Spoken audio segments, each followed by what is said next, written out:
thank Nathan from Parabellum for organising this and promoting it out through his network.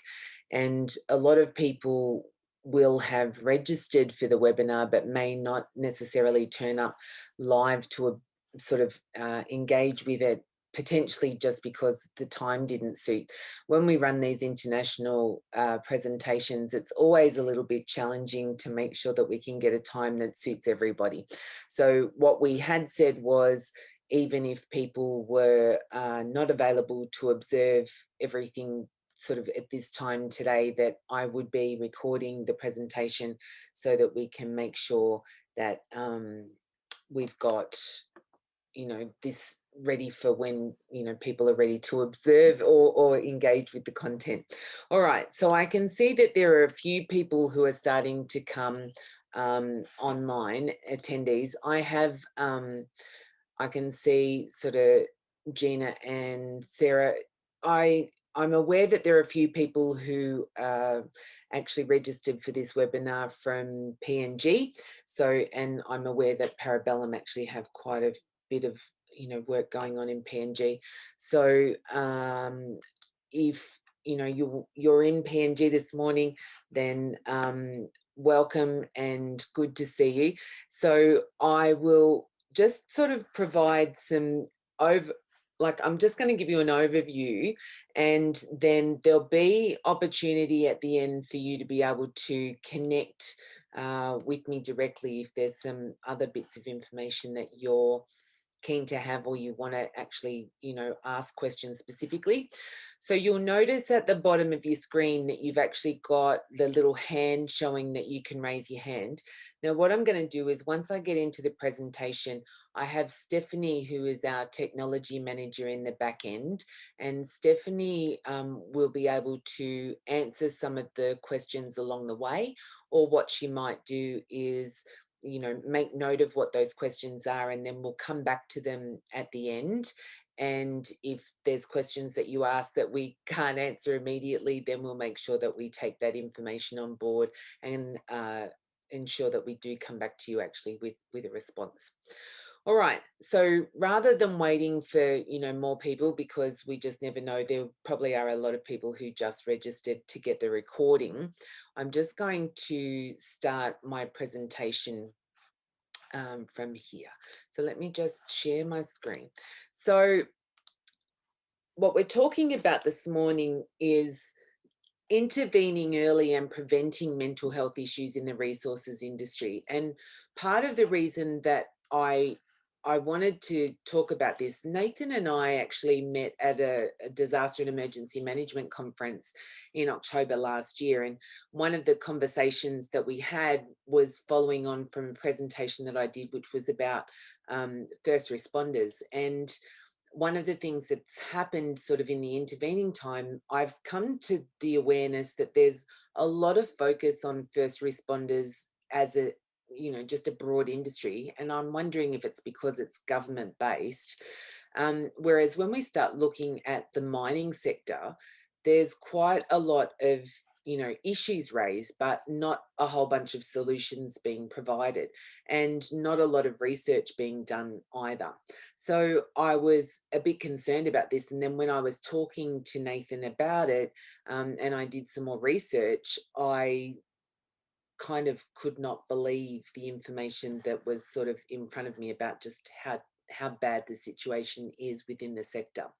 And so, because I'm very much a solutions for sort of focused person, I wanted to make sure that I could kind of come to this webinar with some solutions or potential ideas for you to look at what you may be able to implement within your own organisation. All right, so 1 in 5 Australians basically report a mental health issue each year. But when we start looking at the resources sector, we narrow it down, it's like 1 in 3. Now, that is majorly problematic. It's one of the things that people talk about is, you know, related to FIFO, but actually it's not. The research shows that people who are involved in residential or dido mining communities, or residential where they kind of live close to the mine, are actually just as high, if not higher, than people who are in FIFO situations. Now, there's a whole bunch of reasons for this. I'll talk to you a little bit about some of the reasons that that may be the case. But at the end of the day, it doesn't matter how we get into the mess. Oh, no, no, Siri, I don't want to try again. Sorry about that.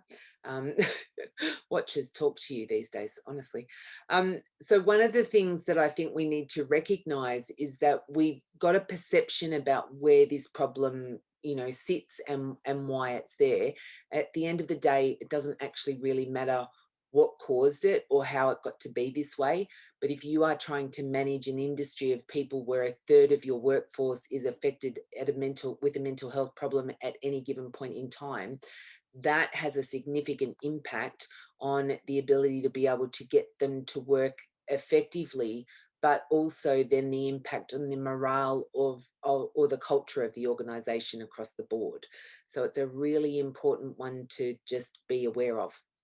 Now, when we start looking at the cost of mental health just broadly across the economy, the projections that have been produced by the Productivity Commission is that it costs our economy about $220 billion each year. Now, that's across all sectors in Australia, but one of the things that I think we need to kind of understand about that is that there is a large percentage of the community in terms of the contribution that the mining and resources sector make to our economy. Is there's a much larger proportion of the benefit to the economy that is made by the resources sector than some of the other sectors. And it's that impact in terms of positive impact on the economy is made from a smaller proportion of the people in it. So about 2% of the population work in the mining and resources sector. But, I think in terms of I haven't got the actual numbers in terms of our gross domestic product, but in terms of the outcome that our mining and resources sector actually has in terms of the positive contribution to the economy, it's probably more about a quarter. Now, one of the issues that we then have is that if we start thinking about the 2% of the population that work in the mining sector, 1/3 of them have got a problem at any given point in time. But when you take into account their families and the community and everybody around them, the impact that they have actually affects about 10% of the population overall. So we aren't talking about a small problem here. We're talking about quite a big problem. And my real concern is that, one, nobody focuses on it. And two, even when we focus on it, a lot of the research focus has been on the negatives. It's not really about giving people some solutions. And what I want to be able to do for you today is to give you at least some insight into some of the potential solutions. All right, COVID just made things worse. So we thought that $220 billion was a lot of money. Well, the mental health spending last year alone was $5.7 billion. And a lot of people talk to me about, why do I talk about this as a psychologist? One of the things that I should have been happy about was that COVID actually increased demand for my services. But the reality is that there are not enough psychologists to go around. There are certainly not enough trauma specialists, which that's my background. There are only 3,000 psychologists in this country to treat 25 billion people. 25 million, I mean, not billion. I'm looking at the billion. 25 million people. So the proportion of people who could get access to services, even if they identified that that's what they wanted, is there's just nobody there to service the need. And so this is a big problem, and it's a major problem for us in Australia. So who am I to talk to you about these things? Well, arguably at one point written up as Australia's most influential woman in mental health. I honestly think that the reason that I was given that title was because I tend to look at the world differently. I tend to look at the situation that others see as big problems, and I'm always looking for a better solution, a way to resolve it, not looking at the problem as, oh, it's just a problem, but always looking for opportunities. Now, this is my new book that I brought out in November, The Trouble with Trauma. I will be giving you an opportunity later on to maybe grab one of those at a bit of a discount for you for turning up today, and anybody who's watching the recording of it. But a lot of the approach that I take in terms of working with individuals comes from the approach that I outline in this book. One of the things that happened last year was that I really felt the pressure to provide people with a solution to their problem in terms of when they identify that they've got an issue or they were having some significant difficulties with their own mental health. I wanted people to have an answer. Where I live in Canberra, the current wait time for an appointment with a psychologist, and if you're a new patient, is 6 months. And, I don't like this idea that people have to wait that amount of time feeling that they're in pain and not able to get support. And so this book really does help to break down why trauma actually causes all of our mental health issues and how to resolve it. Because, as I said, like to provide solutions rather than just identifying a problem. So I walked under a bus. I got hit by a train, and it felt so good. I wanted to let it go. So one of the reasons that I talk about, you know, PTSD and preventing traumatic injuries so much, or even being aware of how much impact trauma has, is because I actually got hit by a bus as a pedestrian. This was back in 1993 it was. That song was actually playing. In fact, it got number 4 on the Australian charts. And well, I hated it, quite frankly. It was one of those songs that was, of all of the things that people could sing about, I had literally been hit by a bus as a pedestrian and I'd suffered PTSD. And I had a significant problem for a good 12 months or so. And I spent a large proportion of that working with a psychologist, working through my, the traumatic incident that had happened. But the reality was that the bus just gave rise to all of the previous traumatic incidents in my life, and I actually had to deal with all of them at once. It wasn't just the bus, because I felt quite stupid for putting myself in that situation. I then had to deal with all of the, times in my life previously where I felt stupid or I felt like I'd made the wrong decision, because that's actually how our memory networks work. Our memory networks operate on this kind of belief system that we develop, which we call our negative belief system. And that's the stuff that develops from our childhood. So this is the important sort of bit to understand when we're talking about our workers, and when people come into the work environment later on, we try and sort of just treat them as an adult, and we don't recognize that they've brought with them a whole bunch of these negative experiences from their childhood and difficulties, and they front up each day at work. And when they have other interactions with other people within the work environment, they will often be triggered to respond in a way that's actually about something in their negative beliefs that has developed in their childhood. Now, the failure to recognize that as employers is, it's probably one of the biggest reasons that we keep having these conversations going around and around. A lot of people kind of go, oh, you just got to separate, don't bring your life, home life into the work environment. You've got to really separate the two. Well, that's just not a reality. It's not a reality whether you're if you've got sick children, or a sick partner at home, or in a FIFO situation, because they fly in, fly out, they go to work, and their partner's left at home with the kids trying to manage everything, and then when they go home, they just want to go home and have a rest because they've been away working long hours and not really having much downtime. So then they go home and they sort of start drinking or doing whatever, and that causes them friction through the relationships. That's one of those things that happens in a FIFO situation, but I would argue that's one of those things that happens within the sector as a result of people not being able to, deal with the reality of their, difficulties that they bring in from their childhood. Now, we can actually pre-assess for this stuff. And so, what I would love to see is that through the mining sector, once we recruit people, that we actually do an assessment to understand what their underlying negative belief system is, not so that we can exclude them from working in the industry, but that we can then assist them to understand it and help them to resolve it so that it doesn't continue to cause an issue for them going forward, and especially then not while they're working with you.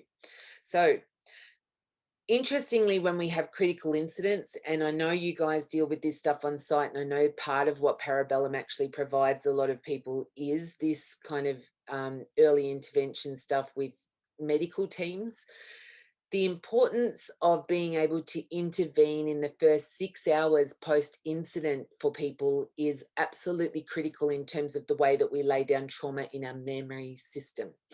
So, and recognizing this is not something that you would have heard about very much, I want you to just hear me out. If you've got an incident where somebody's injured in the workplace, physically injured, and they get medevaced off and they get taken, the 10-hour flight to the nearest hospital or whatever it is, the people who are witness to that on site all need to be worked with in that first 6 hour period. Now, the thing is that what tends to happen is we're so focused on the person who's been taken off and medevaced out of here that a few of the guys will sit around and they might talk to each other about it, but most of the time they try and kind of toughen up and don't talk about it. I don't want to think about it because it was gross or whatever. And they'll use a whole range of diversion techniques not to address how it's making them feel. And I think that that's the bit that's really, really important to recognize, because if we can help them to understand that there are a few things that we can do to support them in that first 6 hours, and in fact, it's critical that we do intervene at that point in time, and we help them to understand why, we can give them ways to actually do their own early intervention stuff. I talk to people about just a simple walk and talk. So pretending that it didn't happen or trying not to focus on it, it actually doesn't work. We need to be able to discuss it or talk about it, or release how it makes you feel. But rather than sitting around in the crib room with a coffee, if you can go for a bit of a walk around and have a discussion about this, what you saw and how it made you feel, you actually start to bring your arousal down from what we call that bilateral stimulation. And I can explain this to you a bit more, but it's really important that we give people a way to understand that intervening post-critical incident in the first 6 hours is really important. All right, so talk about the traffic light model, and this is also important if you are in a situation in which you do have critical incidents on site. Your organization will have a whole range of things to do with regards to the physical elements. So what we do physically, we take these guys here, we pick them up, we do whatever, but we don't really use that categorization system around those incidents to then support the people who weren't the injured ones but were observers to what actually happened. And this is a really important thing that could be reasonably simply put in place around particularly those critical incidents. But it's also an important one to recognize, even if we simply have two people in conflict in the workplace, that if there is a situation in which people get into a full verbal screaming match, that should be traffic light red, right? If you've got somebody who ends up walking off site or leaving as a result of an altercation or an interaction with another staff member, then there's an orange immediately there if they walk off and they don't come back. Because there are certain interactions within this sort of space that people can move past reasonably easily, but there's usually other elements that kind of indicate that we've got a bigger problem. And when we start talking about one of the biggest issues in this community of workers is actually the bullying and harassment elements that happen on site often, then we really do need to put in some sort of traffic lighting system that helps us when we're observing what goes on, or altercations between people in the work environment, so that we can start to see if there's a problem brewing, right?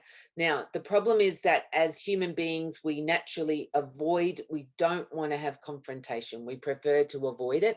And even as management, we tend to look at these situations and go, oh, I hope that doesn't blow up into something bigger because, God forbid I actually have to deal with all of that rubbish, right? But by ignoring it or pushing it away, we actually we limit our ability to be able to intervene and stop it from becoming a bigger issue. So if there's anything I want you to take from today, it's trying to find ways to improve our communication at earlier stages during the process when we see that there's a problem developing. All right. So the reason for all of this comes back to the impact that it has on our memory. Now, in terms of trauma treatment, one of the things that actually happens is one of the most effective trauma treatments that we can utilize is called EMDR therapy.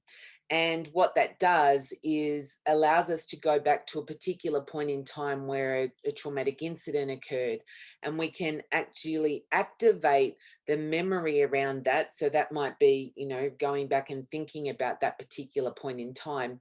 That allows us to, using bilateral stimulation, unlock the memory where it's located in your sort of memory network. And then with that mismatch of the experience as opposed to the reality of what that person should have been viewing it, like, and I'll use the example of the bushfires, for example. Like last year when we had bushfires in Australia, one of the things that I said to people is that we want to think about what you did at the time. It's a reality checking, right? Did you do the best that you could do in the moment? And it's in that moment that we have to then make the decision. It's not so much easier to reflect back after the fact and kind of think, oh, well, I could have done this, or I could have done that, or I could have done this, but it doesn't change the fact that in that moment you did the best thing that you thought was the right thing at that moment. And this is one of the points that we try and bring people back to. The reason that we have a problem is because in that moment, we often have a mismatch in comparison to the stuff that we would have done if we had time to reflect on it later on. And often it's because we have to make snap decisions really quickly about stuff. And in retrospect, we can look at it so many different ways and we can play out multiple different scenarios. But we keep needing to come back to the point that the reality was that we made the best decision we could in that moment. Now, if we go past the 6 hour window and we're still telling ourselves that it's our fault, we did something stupid, blah, blah, blah, we are going to develop a level of traumatic injury. There's no doubt about it. The research actually shows that once they've gone to sleep and the memory consolidates overnight, then the ability to be able to change the thinking around it is limited. If we get to it within the first sort of 72 hours afterwards, then we've got a better chance of changing that reality. But once we hit that 3 week mark, usually that's when that sort of story that we're telling ourselves about the incident gets cemented in. So when we kind of working with in a therapeutic way, when we're trying to go back and fix the problem, we have to bring up that memory as we felt at the time that it happened. We're using bilateral stimulation to enable us to activate that memory network. And then what tends to happen is there's a natural kind of progression where the brain has kicked in and gone, okay, so the reality of the situation was that was the best I could do at the time and everything's okay. We then create that new knowledge and overlay it, and then it kind of then gets relocked in afterwards. So I want you to understand that our memory networks are extremely powerful. They get activated from things like our sense of smell, our awareness and being in a particular situation. When we have a traumatic injury, the reason that we avoid going to those certain places again is because it brings up that memory. We also have physical body muscle memory. So sometimes being in the same position or the same kind of physical feeling in the body comes up, that will bring up all of the memory association with it. So it's important to recognize that memory is not just what we've got locked away in here. We have a lot of sort of sensation feelings that go down through our whole body. Our mind really is this sort of central core all the way through. That's why you get a gut feel about things. All right, so early intervention from a psychological perspective, we have three elements which we call promotion, prevention, and early intervention. So, the promotion stuff, as far as psychology is concerned, is the information that we help people to understand before an incident occurs. So, when we start talking about promotion activities where we think about mental health first aid or mental health awareness raising, that's what we're talking about in promotion activities. Strangely, prevention in a psychological sense is the first 4 weeks post incident. So, if you have a critical incident on site and you have then um, stuff that happens in that first month post injury or post incident, that's what we call in psychology terms uh, prevention. Now, you might go, that doesn't make any sense. Surely prevention is about what happens to prevent the incident occurring, right? Yes, in normal case, that would be what it is. But in a psychological space, it's because there's not a clear recognition from a psychological perspective that says that the incident is what causes the injury. We're still stuck in a bit of old school as far as psychology goes, in the sense that we kind of go, well, maybe, just maybe, that won't cause a problem, and we kind of hope that that person is able to repress their experiences and move forward. And this is one of the areas that I actually think that psychology lets us down, in terms of the way that it makes these determinations or delineation between the two. I think that the stuff that happens immediately post incident is what we should be calling early intervention. But from a psychological perspective, early intervention is what we do when we first diagnose a problem. So most of the, if we go back to the how we assess psychological injuries, is we use a thing called the DSM, the Diagnostic Statistical Manual. Now it outlines all our potential kind of mental health issues, but we don't ever diagnose anything until it's been there for a month. And so this is the problem, is that that month we've kind of got this space of in time where we go, we don't do anything for a month, and we hope like hell that whatever's happened to them doesn't cause a problem.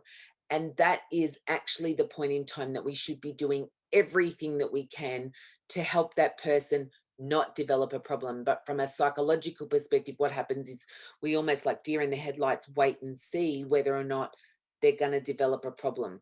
Now, reality is that the incident will cause an issue regardless. It's just a matter of how that person manages to, move forward with their life, or repress basically the experience that they had. So, from a psychological perspective, the early intervention point's too late. We've already caused the problem, and what we want to try and do is prevent the problem from developing in the first place. So, I talk about having a multi staged approach. So, when you're working in your organization, you want to be able to kind of have the promotion, prevention, and early intervention activities, so that when a person has an exposure to a critical incident, that they've got some awareness about it, so that they understand what's happening to them and they understand why it's causing a bit of an issue. But then we kind of actively assist them to intervene immediately as soon as we know that an incident has occurred. And this is why I want to say to you, it's not just the critical incidents on site that cause physical injuries. It's the bullying, it's the altercations that people have on site, it's the perception that we feel like we can't do or say anything because, somebody's going to, have a problem with it or whatever. It's traffic lighting those incidents, so that as managers, we can kind of recognize that there was a problem between these two, which means we need to check in with both of them to make sure everything's settled down and it's really okay. And not just that they've pushed it away until the next time that happens, because that's actually where the problem comes in. We don't mediate between people. We've usually got a power differential on site, and that's part of where the problem comes in. And most often what happens is the person in the lower position feels like they just have to suck it up and pretend it didn't happen because this person's got the power. And what we have to do is try and mitigate that differential so that it feels like from a psychological perspective they're on equal footing, because it's just as important, right, regardless of the hierarchy within the actual site, which is there for the benefit or protection of all workers, making sure people do what they're told. That's one part of it. However, the perception around, a person's mental health and how they're treated is often where that power differential needs to kind of then be equalized. This person's feelings and reactions and response from an emotional perspective are just as important as this person's, right? So often people in this position use power to actually make sure that other people in these positions, that they can feel that they're more important, that they've got power, that they've got whatever. Often this person has actually got their own issues, right? And there was a particular story I remember hearing from one mine worker about when they had a particular super who turned up on site, this particular superintendent, the whole mine site would go on to this really uncomfortable feeling because they just had to wait till this guy sacked somebody, because that's what happened. Every time he came on site, somebody had to get the boot.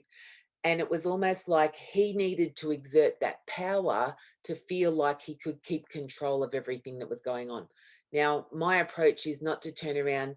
One, we can't let that keep continuing because the morale of everybody at this level is going to be really, really poor, and we won't be able to keep people kind of coming in.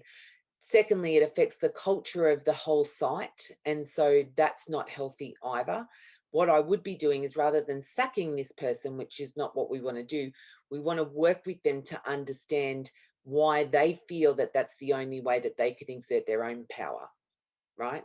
And it's about being sort of open and aware and helping them recognize the difference between the two, and helping them to find other ways to actually, feel that they've got that kind of, control over their own mental health, right? Because this guy is not doing, he's not sacking people just because, they did the wrong thing. He's sacking them because he needs to feel from his own psychological perspective that he actually has the upper hand and he has control. And so it's an important one to just sort of understand that and unpack it. And we can use data to look at these things from a particular mind site perspective.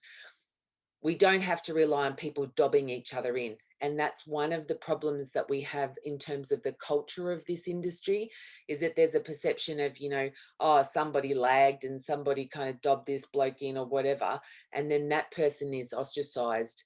But there's a range of other ways we can look at where there might be a problem, okay? And we just need to look at the data, and the data tells us an awful lot. If we recognize that every time this person goes and visits a site, if we examine our data of people when they're terminated, and we start to then see a backward pattern, that gives us an opportunity to go to this person and say, hey, what's going on? Let's work with him to make it better, because each person he comes along and sacks just for his own power outcome is costing you money as an organization, in training, in all of it, and it might have nothing to do with this person's output, but that's just the way this person's written it up, right? So I just want you to kind of keep that in mind. All right, now education in promotion is all about that physical health, their mental health, bridging that gap between the two. One of the biggest problems I still have, and I write about this in the book, is that this perception that says somehow we get chopped off here. Anything from here up is about your brain doing stupid things, and we can deal with anything from here down as a physical issue. The reality is that if we have prolonged exposure to extreme amounts of stress, we will end up with physical health issues. It's proven. The same the other way around. If we have long exposure to, if we've got long-term physical health issues, like we might have an injury or something that happens that means that our physical body is permanently changed, that will result in a change in our mental health, or a mental perception of ourselves. And the two cannot be treated separately. They have to be understood as a bit of both. And this is part of what we do in that promotion element, where we educate your people to understand that mental health isn't just about somebody getting a diagnosis. Mental health is about how they're sleeping, you know, are they getting into arguments with their partner every time they go home? All of these sorts of understanding, right? If I'm not feeling good as a man, what will happen is I tend to exert anger because it's one of those legitimate sort of feelings that is accepted. And in this industry, really well accepted because, you know, somebody's just having what's, you know, what's up your nose kind of thing. It's almost an accepted part that men can just get aggro about things and then they just move on and get over it. It's a bit like the old schoolyard idea that boys would get into, you know, they've got a problem, they have a punch up and then, you know, it's all over and it's done and it's fine now, you know, and they just move past it. They don't really. It's just one of those ways that they can get that energy out and they feel like they've done something and one's come out on top of the other or whatever it ends up being. And then that new pecking order stays in and off they go. And that's much the same way as a lot of men deal with issues that come up in how they feel about themselves, because they're less able to speak about how they feel than women are. And that takes us down another kind of conversation about men and women and how they communicate differently. So um, it's no surprise then that we find that we get more women in sort of HR roles or those roles where we're looking at how we manage our people more effectively, because um, for a woman it seems to be more okay to be in what we, and I hate this word, but the softer skills side of things. It's just about people, and when we validate our feelings and responses and we give, you know, voice to them, then we can recognize that it's just about people skills. They're not soft skills, they're not hard skills, they're just people skills and communication skills. All right, so the thing with prevention activities, and this is the stuff that happens immediately post incident, the biggest positive we can make is invalidating that person's experience. So, and I said invalidating, not invalidating, right? So when we validate a person's experience, the thing that happens is that it gives them a sense that their feelings are okay and that their feelings are accepted, and that even though they might be in conflict with somebody else who may also be their supervisor, doesn't necessarily mean that we have to pick sides. And this is a really, really important thing. If there's one thing I want you to take from today, please understand that you don't have to find one right and one wrong. We can just recognize that different people in different circumstances can have different perceptions of what's going on. And all we have to do is validate each individual person's perception without kind of affirming that we agree with them or we don't agree with them. It doesn't matter whether or not you agree with them or you don't. But if you can validate how they feel, if you can validate their perception, right, then what we do is we make them feel like they've been heard for a start. And actually being heard is a big part of it. Even if you can't change it, being heard is a really, really key component to somebody being able to move forward. And if I can just get you to not find one right and one wrong, we'll be a whole lot better off. Oh, I went back one for some reason.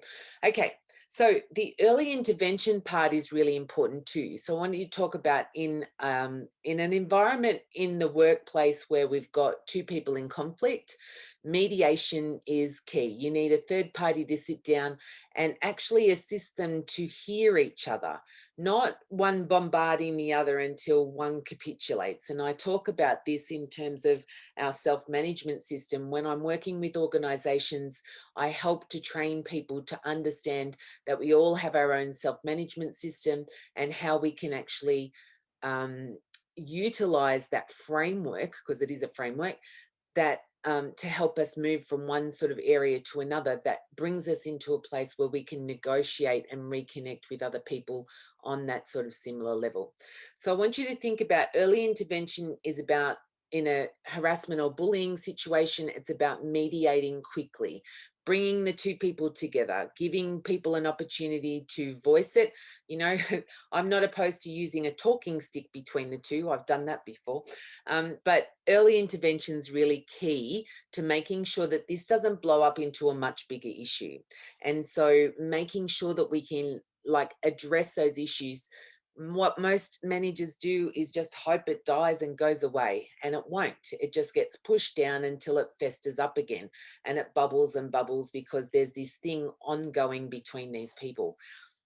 We're people, right? We have different approaches, we have different things, and for varying reasons we'll make judgment about others, and sometimes that leads us to treat them in a particular way. We have to recognize that we don't always need to like the people that we work with, but we do have to treat them with respect. And a big part of this is about helping people to understand that just because we're treating somebody with respect does not automatically mean that we're showing that we agree with them. And so it's helping people to understand and break those elements down. Really important and a really useful thing to do. All right. I want you to understand that in order to actually create cultural change, if you really want to change the culture of an organization, you must address 4 different areas: awareness, learning. So we need to, one, we need to help them understand that the awareness around the need for cultural change, that actually has to be driven from the top down. The leaders must be able to say, we've got a problem, we recognize that we've got a problem, and we want to fix it. So we can do a top down awareness. We help then when we bring in new recruits, we sort of work bottom up. We're helping them to be aware of the awareness, and we kind of work like a sandwich, and we're hoping to filter all the way in between. And then what we do is once top is agreed and then the bottom starts to get information passed to them, we then have to target that middle management layer to make sure that the information going up and down is consistent. So we have to be aware, but then we have to actually provide the learning. We have to give them opportunities to understand. We have to provide the training, the education, the reinforcement of that at varying levels within the organization. Then we have to give them chance to practice. We've got to kind of, practice what we preach. We've got to put it in place. We've got to monitor it. We've got to come back and make sure that it's everything that we said it would be. And then we have to make sure that it's outlined about accountability. Who's accountable for it? Who are we accountable to? Because one of the issues that I came across, and I wrote a white paper about this just this month, it's just been published, about the problem that we had when the Minerals Council of Australia actually released the blueprint for mental health, which was back in 2015. And it was in response to some sort of Senate inquiries and a couple of things that happened, one of which was in WA, but there was an Australian-based sort of, whole of government approach. The Minerals Council of Australia produced this great blueprint for mental health, but the blueprint itself had no accountability in it. So the problem with that is that nobody, even not within the Minerals Council, was going out to their member organisations and going, so how are you implementing this within your organisation? Let's have a look at the measures that you're going to, what are your KPIs for the targets for all of this, and how are we going to measure them? How will we know when you've made change? How will we know that this is effective? Nothing. They didn't put any accountability in. So although they had a great bunch of ideas, and I'm going to address them and show you what they are, they didn't give you any way to make sure that, one, they were implemented, and two, that anybody was held accountable for them. So if you set a goal, and this is, I want you to think about a personal goal. If you set a personal goal, your chances of actually doing anything about achieving that goal are only about 10% if you decide that it's a goal that you want. I want you to think about when the Minerals Council of Australia brought out this blueprint, it was really like motherhood statement stuff. It was, the design for a new organisational approach in this sector. But it's like they never gave that blueprint to anybody to construct how this was going to work. What's the point of an architect creating great blueprints for, this amazing structure if nobody was ever given the contract to actually build it, right? And that's what happened in this. Nobody was given the contract to build it. There was no, enforcement of it through their member organizations or anything. It was just kind of like, here's the pie in the sky idea. Okay, you all go and do that. Maybe if you want to, if you feel like it, right? Huh? Maybe you can put some resources to it because it would be really good to do. They talked about the benefits, but they didn't give people any specific reason to actually implement the change.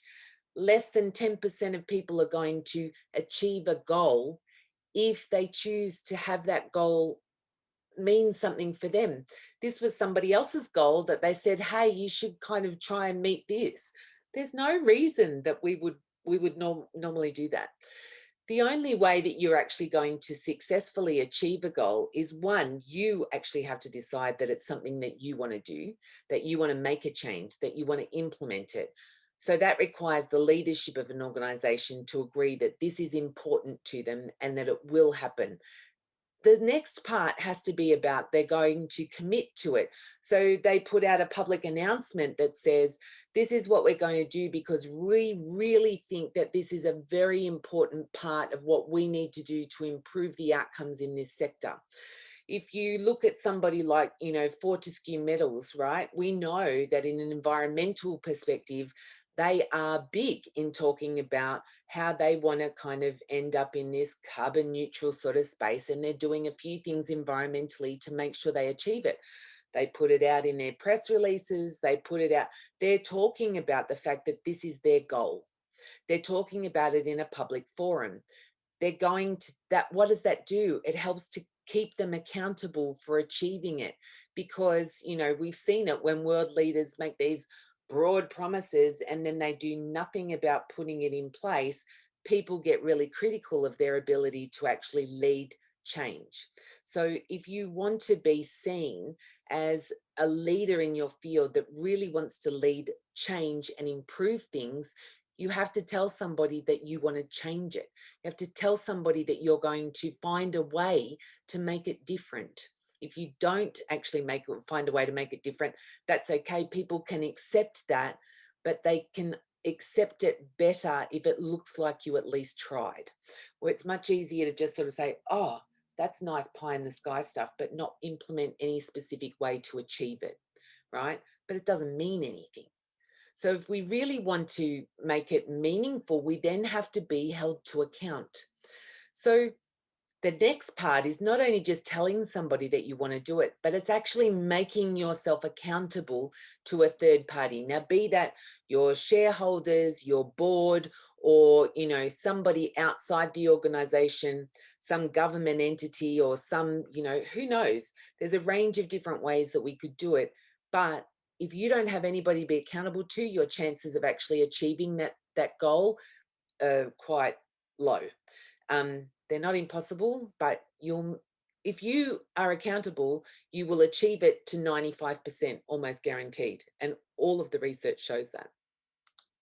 So one of the reasons that we talk about we have so much of a problem in this industry is based on stigma. Now, I actually, in my first lot of research that I ever did in psychology, I actually achieved world first results in changing the way that we approach stigma by changing the messaging that we give people. Now, I did some research, and interestingly, young men, this was working with younger people, admittedly, but young men were far more inclined to change their behavior if they thought that their behavior was something that was biologically based as opposed to psychosocial. So that's the difference between my brain chemistry then goes a bit out of whack. And maybe I can talk to a doctor or somebody about that and find a way to change that, be that with a pill or something else.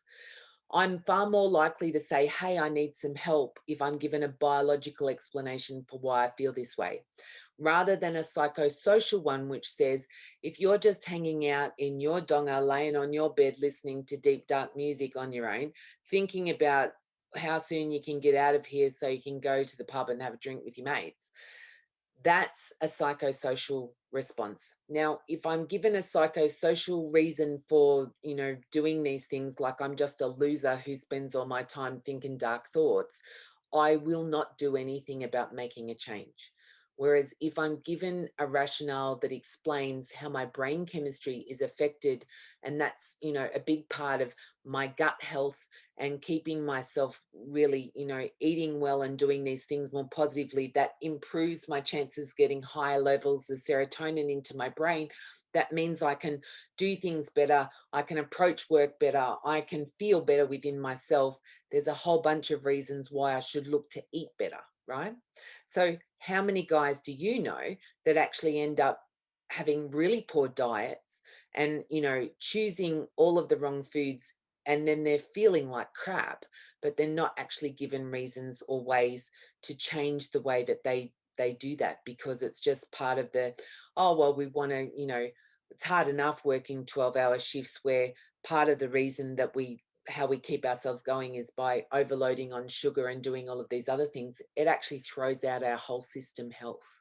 And these are all of the I want to say holistic ways that we can look at helping people to improve their mental health. And that's a big part of the reason why I talk about improving mental fitness rather than just looking at the negatives.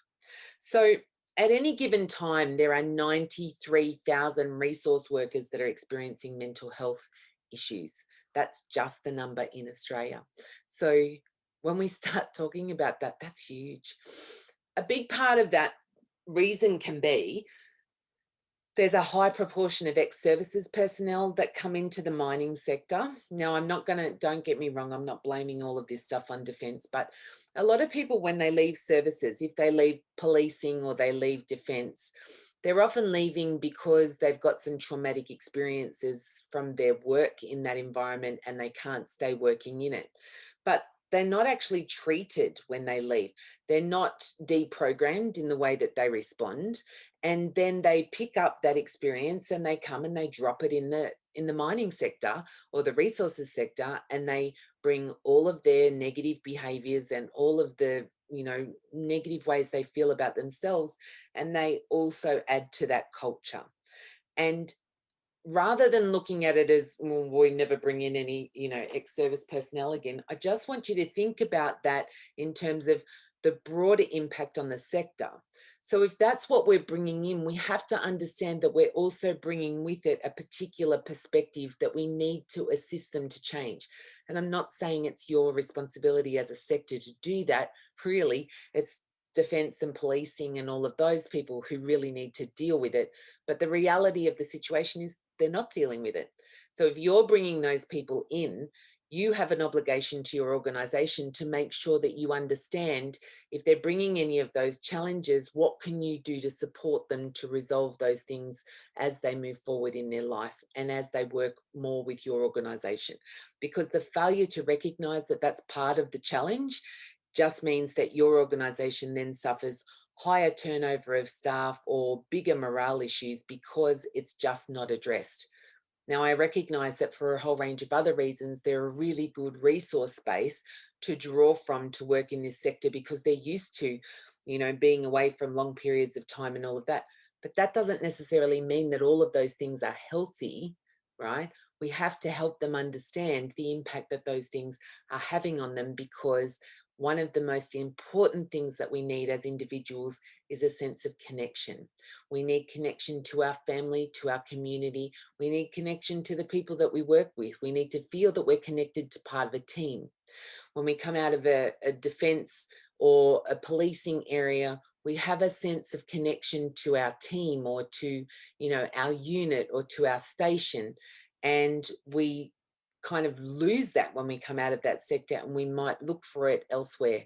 We need to find it. If we don't find it, we kind of stay on the periphery the whole time, and that becomes problematic.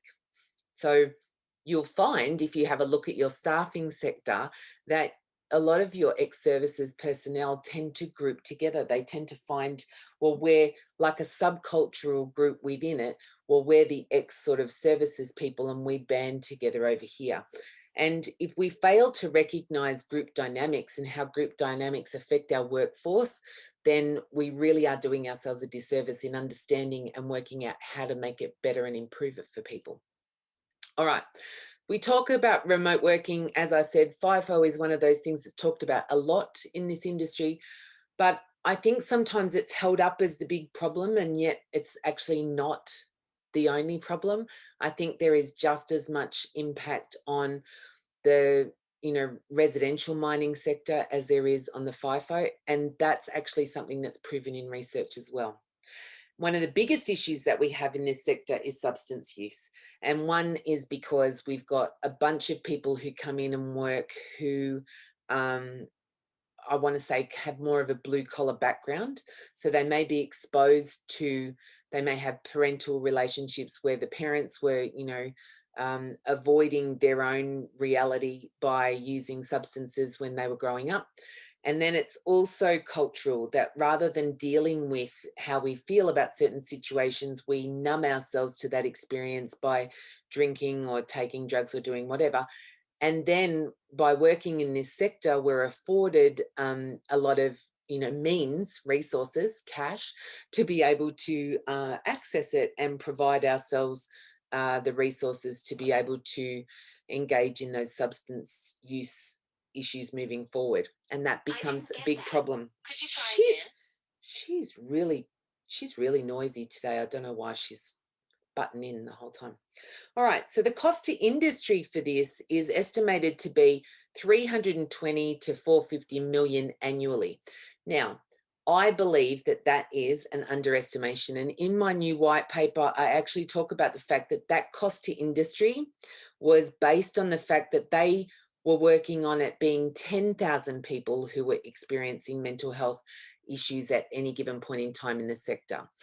I already said there's more like 93,000 when we look at a third of the workforce. So they were estimating it to be, 1/10 of the workforce when it's not. And so the cost to industry, nearly tenfold what that says. It's it's in the billions, right? It's not this 320 to 450. That's based on 10,000 people. Times that by 9.3 and you get a much, much bigger figure. So the sector lacks a real focus on well-being and understanding that positive kind of outcome that can come from helping people to feel like they're living their best life, that they're looking after themselves physically and mentally, and they're making a contribution by being at work and doing a job that people value. I think that's a big part of this, and helping you in your organizations be able to move this forward comes down to supporting people to become better aware of all of the things that affect them both physically and emotionally. And on top of what happened with COVID, and I'm aware that a lot of people in FIFO industries in particular, COVID meant, I know in WA, there was a lot, like people were locked down, they didn't see their family for 6 months. So that had a huge impact. And I don't think that any of that's really been addressed appropriately for people to understand how that's impacted. And it impacted not only them, but their families at the other end, because they weren't able to see their families. And so that caused some sort of bigger issues that are still actually affecting the sector. All right. So I just wanted to go through really quickly, and I'm not going to go through each and every one, but the mental health blueprint that was developed by the Minerals Council of Australia had these different areas that they highlighted that kind of gave you some actions and milestones. Like I said, they didn't actually identify how you should do it or who should be accountable, but I just wanted to kind of give you that cross link about when you're talking about cultural change, where does that change it? So the leadership elements that they outlined in the blueprint actually link to awareness raising. This is this sense that we have a problem, that the leadership are reinforcing the fact that we have a problem, we're going to do something about it. Now, the actions and the milestones are outlined in the blueprint. The solutions are the things that I'm suggesting that you should do, and you want to make sure that you've got these things in place. And when I'm working with organizations, this is the stuff that we do. I go through and help you unpack what the solutions are, because you need to develop a bespoke solution for the unique needs of your individual organization. And in some cases in this industry, that even needs to be broken down by site. And so it's an important one to understand that what we kind of might want to do is start looking at on a site by site basis whether or not there's some patterns, and we can pick these things up in the data. All right, so the accountability elements. So this is where in the blueprint it's outlined as effective systems and policies. I talk here about one of the main solutions that we do is look at developing traumatic injury prevention strategy. That's important to understand. When we know what causes those psychological injuries, we want to understand how you can put in place a number of different things around a framework to help you do that. All right, so one of the things that is really important then is looking at training. So the education, training and health promotion activities that were outlined in the blueprint, there are a whole bunch of actions you can see. There were some basic milestones, but in my case, I'm talking about the solutions. It needs to be more than mental health first aid. We have so many organizations that kind of go, oh yeah, we're just doing mental health first aid. I can tell you now, mental health first aid is seen by all of those people who do it as something for me to help other people. I provide first aid to other people. It's not about awareness raising about my own mental health, right? It might give people some insight, but it doesn't help them to understand that there are a whole bunch of things that are affecting them. And there are a whole bunch of key indicators that they can look at in terms of basic data, sleep data as an example. Now, my watch has been interfering with this presentation a couple of times today. This tells me more information about my mental health than I can probably be consciously aware of. And what we've been working on is incorporating that information into a database of situations so that we can help people to recognize when maybe things aren't going so well because, their sleep's affected, their heart rate's up, all of these things that we kind of know and we're monitoring now with these devices that we wear all the time. So it's a useful thing to understand about how technology can improve our outcomes if we learn to read it the right way. All right, then promoting and supporting access to care. So this is really like that part of it where we talk about the practice. This is about putting it into practice, what we're doing. So supporting mental health through, employee assistance is one thing, but most people talk about the fact that the employee assistance programs that you've given people access to require them to wait until they're at home or they can get access to it. Most of these mine sites are located in remote areas. We give them access maybe to a counsellor by phone or on the internet or whatever, but we don't give them access to specialised trauma intervention. And one of the things that I developed a couple of years ago was a tool that actually allows us to treat trauma online. And probably COVID actually helped us get more awareness out there about the fact that we can do this and that we should be doing this when we do that early, like when we're doing the promotion activities and intervening early. There are things that we can do on the site that we might be able to work with the medical personnel and give them some base training for understanding that early kind of what they should be doing as soon as something kind of happens or somebody identifies that there's a problem. But then if they need access to a third party or it becomes aware that there's a bigger problem, who do we refer them to? Shouldn't just be any old counsellor who's providing EAP services, because a lot of men do not like to talk about how they feel. And the type of, trauma treatment that we provide does not require there to be a lot of dialogue about stuff, surprisingly. But as a result, more men feel easier to engage with them. And it's important that we help people understand that there are a range of ways that we can do these things. It's not just all about talk therapy. And in fact, for a lot of people, talk therapy is not effective. All right. So then, we talk about promoting and supporting access to care as being that that practice part.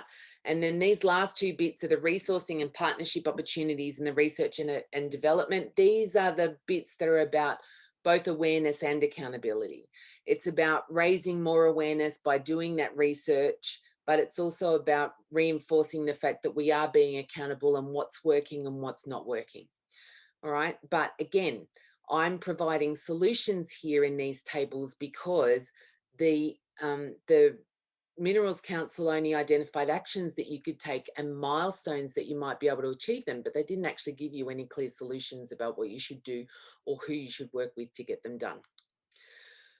All right. So when it comes to recovery, where we talk about traumatic injury, and then we don't want to lose a person out of our workforce, right? They've got a problem, something happened, might just be an incident that they had with another staff member or a supervisor or whatever.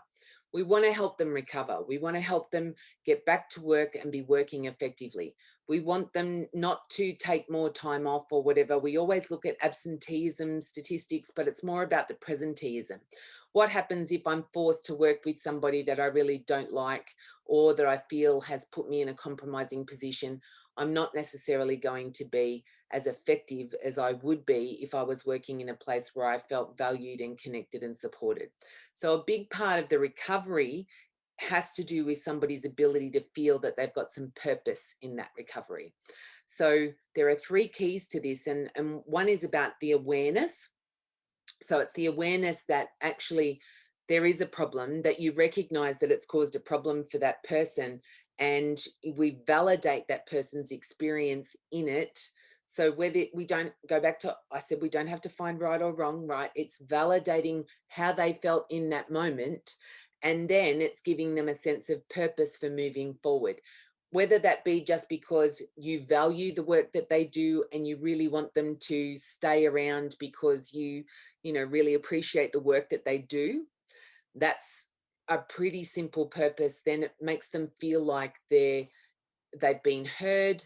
They've their experience has been validated, that that was how they felt, that you're not happy that that's the way they felt. But rather than trying to find they were right and the other guy was wrong, it's really about a sense of, but we really think that you're important, you do a great job for the organization, and we really value you. And that gives them a sense of purpose for staying engaged and delivering on their work. And they will do a much better job if they feel that they've got some sense of value and purpose, and the organization gives them that sense. Awareness raising. So one of the things that's really important in all of this when we're trying to help people recognize what's happened is observing that often it's about the process not working, it's not personal. So I often talk about where you get into conflict between, a supervisor and somebody, or, what we see often in the mining sector is somebody's being trained and they don't get it right, and they get personally berated as being hopeless, useless, stupid, whatever. That becomes about the person. And what we really need to do is give them some feedback about the process. So if they're not driving a truck fast enough between one point and the other, or they're driving too fast, they're creating dust, whatever it is, we should be focusing on the fact that there are things that they could do in terms of their skills that might improve how they put that process in place. But what tends to happen in these environments is we make it personal, and we start attacking the person. We start calling them names. We start, they'll never make it. We just derail the whole person rather than talking to them about the skills that they need to improve on, and what it is that they might be doing wrong that's impacting that process of learning. Then it's about the validation of their experience. So this is what I say all the time about the perception, not the judgment. It's not about finding right or wrong. It's not saying the supervisor's right, you're wrong. I mean, yeah, there might be clear things that happened, but just because, even if somebody's in the wrong, it doesn't mean that they can't be given a sense that they are valuable or important, or that their perspective is supported. And I think just this issue of validating a person's experience makes a huge difference to people's ability to engage in the work environment. And it really doesn't take much, honestly. It's a very simple thing. Then giving them a purpose for the future. It really is about the future, not the past.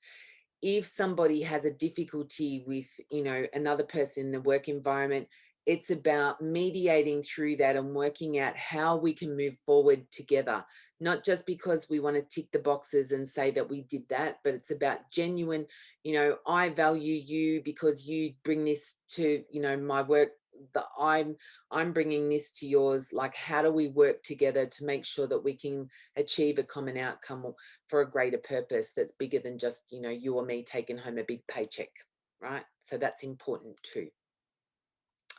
So mental muscle, this is a program that I've developed because, I find that particularly in these sorts of industries, when people don't want to talk about, therapy or all of that sort of stuff, but they are willing to recognize that if they engage in a focused program on building up their physical body, and I mean, I've done this, right?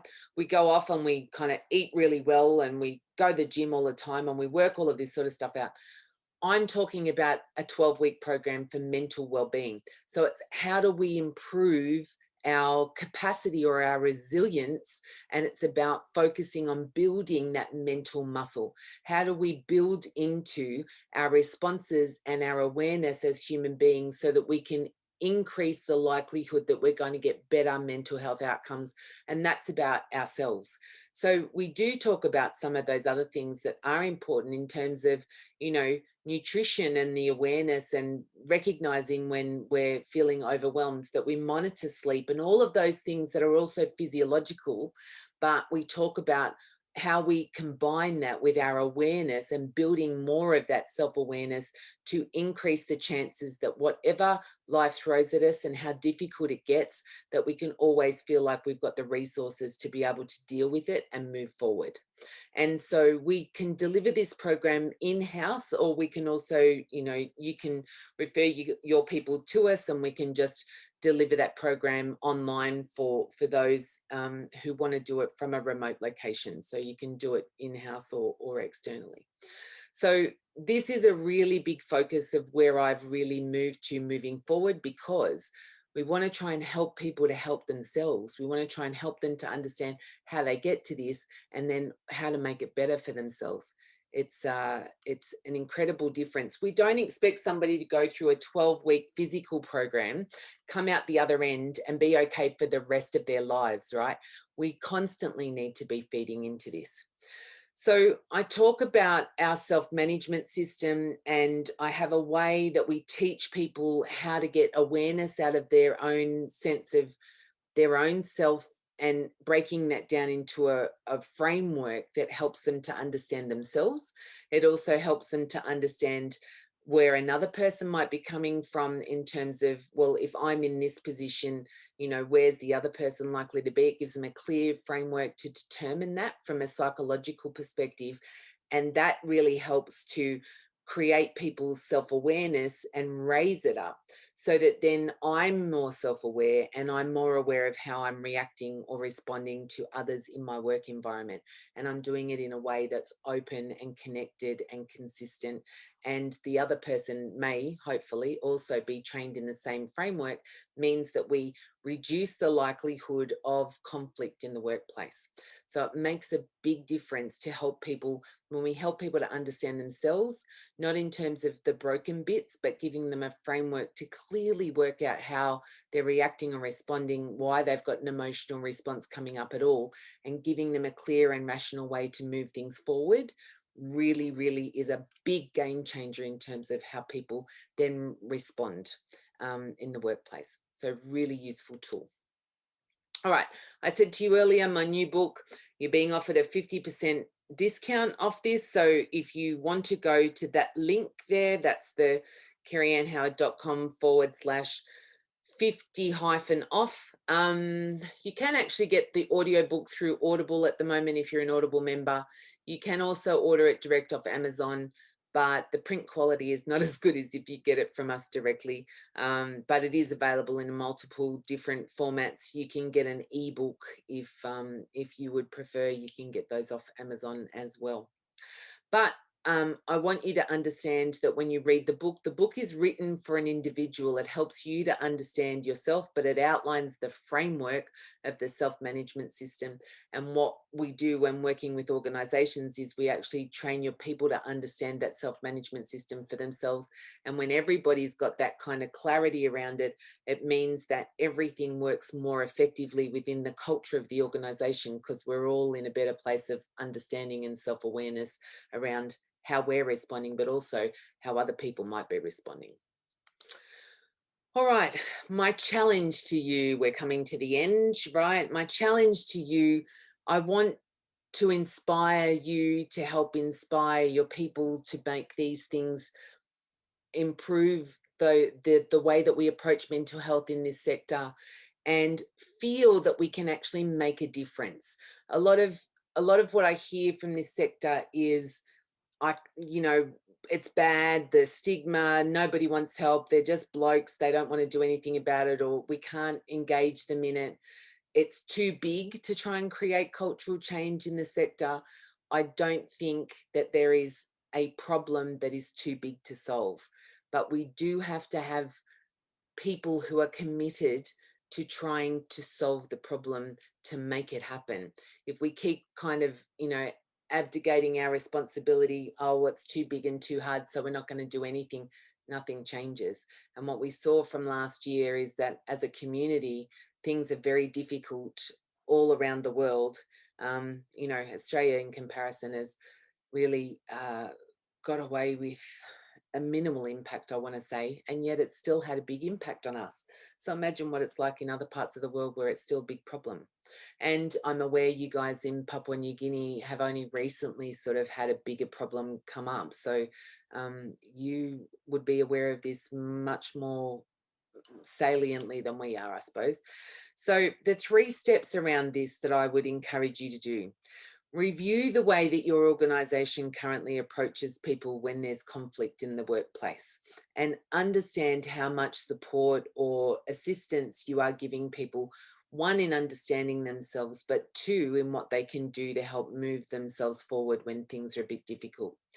Validate those experiences and reinforce to people the importance of validating anybody's, you know, expression of whatever situation they find themselves in and however they choose to express it. It is not our job to hear somebody talk about how something made them feel and then tell them that that's not right, that they don't feel that, because it doesn't make any sense. You don't get to decide how somebody else feels. So validating a person's experience, whatever they're telling you, then it's okay to kind of just say, wow, that must have been really hard. You don't have to necessarily agree. You don't have to sit there and think, maybe, oh, if that was me, I wouldn't approach it like that. It wasn't that bad. We shouldn't be thinking about it like that. We need to just accept that what somebody tells us on face value is actually how it was for them. And then giving people that sense of purpose, that it's important, that they're valuable to your organization, that you've invested a lot in their training and their awareness, and you value them as people, and that we want them to understand that you know they have a sense of purpose, because what they're doing is assisting the organization to get their overall goals achieved, and that without them you can't really do that. And that's true. You may think that you can just find another person to fill that space, but ultimately each and every person who makes the contribution is valuable to your organization. All right. So this is the white paper that's just been published. If you would like to get a copy of the white paper, please you can send me an email and we can provide you a copy of that in response, just via return email. But it's really interesting the things that came out about this and some of the data that comes up, and quite frankly, it's very scary. We really do need to make some changes in the sector. It's essential that we do it, and we do it quickly. All right. So if you would like some more information, or if there's anything else that we can do, I'm not sure if any of you have had questions that have popped up. Stephanie in the back end might be able to give me some indication about that. But I often work with organizations, and the first thing that we do when we're working with an organization is take you through a scorecard, which is the psychological injury risk assessment. And in order to do that, it's one of those things that we want to try and tailor slightly to make sure that we understand what's going on in the sector. And so if you're interested, you can just send an email to that more@kerryhoward.com.au, and I can make sure, if you want the white paper, email that address as well.